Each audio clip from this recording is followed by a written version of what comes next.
I don't know why. When I was about 6, I went downstairs and found a DVD on a Christian festival. As I watched it, I felt really convicted that what was happening in that DVD, the evangelistic preaching, the seeing people come to faith in Jesus, that was, for me, it wasn't so much an option as I have no option but to do this. What really gets me going is when I see people's lives changed eternally. One thing I've learned in doing this is I perhaps need to have more time for the individuals. And there was this guy in Macedonia. We'd do some traveling and evangelism in different restaurants. So we went down to this tiny town right by the seaside on the Greek border. We got to this restaurant about half an hour before it was meant to start, and it was dead. And I mean, there was no one there. The restaurant owner was kind of toddling around. He had got his dates mixed up and he'd just completely forgotten to invite anybody. That was pretty scary, I think. So I spoke to my dad and said, look, Dad, okay, this clearly isn't happening. Can we just go home and go to sleep? But then a guy comes up to me and he says, there are some people here. This person's turned up with his kids. Can you share the gospel with them? Just one-to-one sat at a table with a translator.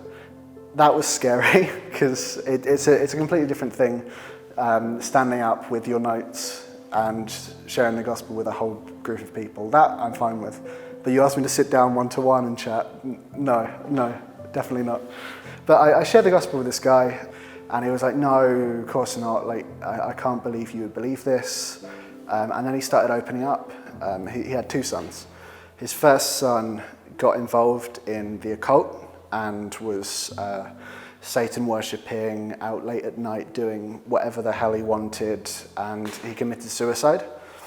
Then his other son was bullied at school because his brother committed suicide, therefore he committed suicide. And so this guy, in the past 4 months, had lost both of his sons to what he called spiritual things.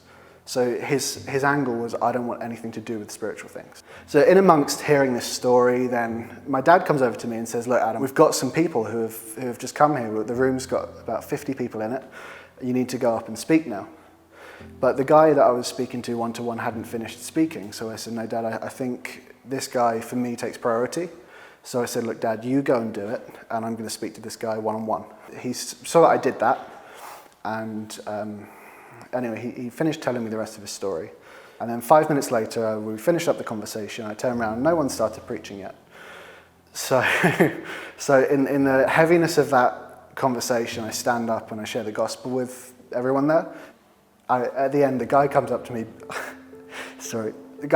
daughters in hand, and he turns around to me and he says, if it weren't for you sitting down and talking to me one-to-one, then we wouldn't have stayed. We were going to say, no, we don't want anything to do with this. Because I had taken the time to sit down to hear his story, he wanted to hear what I had to say, and then him and his daughters came to faith that day. So yeah, I went on a second trip to Macedonia. I met with them, and they have a house church that meets at their house, and the daughters are so happy and so full of God. It's amazing.